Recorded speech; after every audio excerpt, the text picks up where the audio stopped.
Түздөн! Түз тұр! Түздөнү! Ортого! Жолдаш полковник, мобилизациялық резервтік жиынның өздік құрамы сапқа тізілді. Саламатсыздар жолдаштар!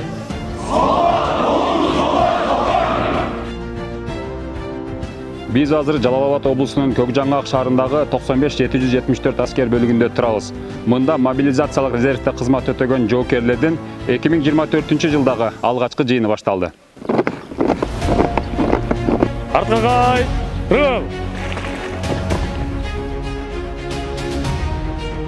5,45 миллиметрлик автомат Калашникова тетиктер коюлган. Алдыңарда кандай чачылганын и кандай жыйналганын көрсөтөм.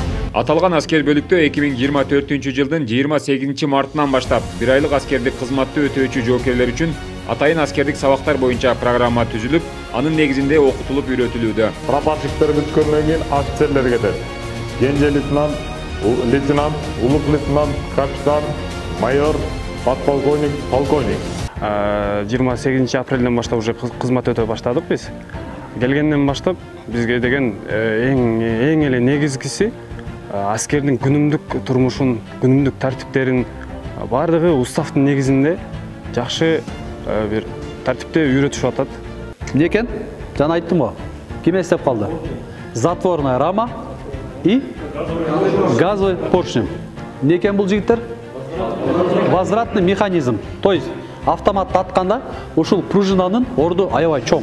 Мында жоокерлердин ашканасында да ыңгайлуу шарттар түзүлүп, калориялуу азыктардан даярдалган 3 маал ысык тамак аштар берилет.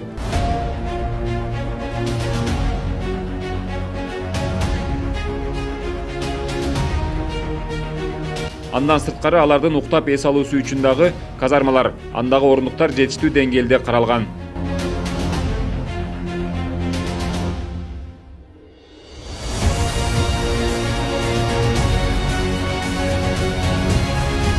Кыргыз Республикасынын жарандарынын жалпыга бирдей аскердик милдеттери жөнүндө, аскердик жана альтернативдик кызматтар жөнүндө мыйзамына ылайык аскер комиссариаттарында жана топтоо пункттарында жарандарды мобилизациялык резервдин жыйындарына чакыруу иш-чаралары өткөрүлүүдө.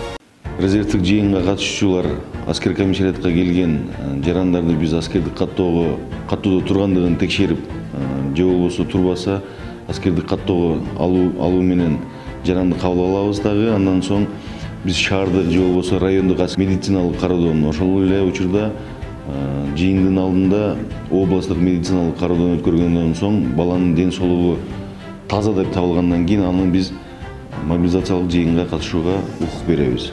Кызматын өтөп бүткөндөн кийин биринчи даражадагы кызмат кылынды деген аскер билетин алып, андан соң бүткүл күч тармагына, күч түзүмдөрүнө жумушка киргенге толук укугу бар.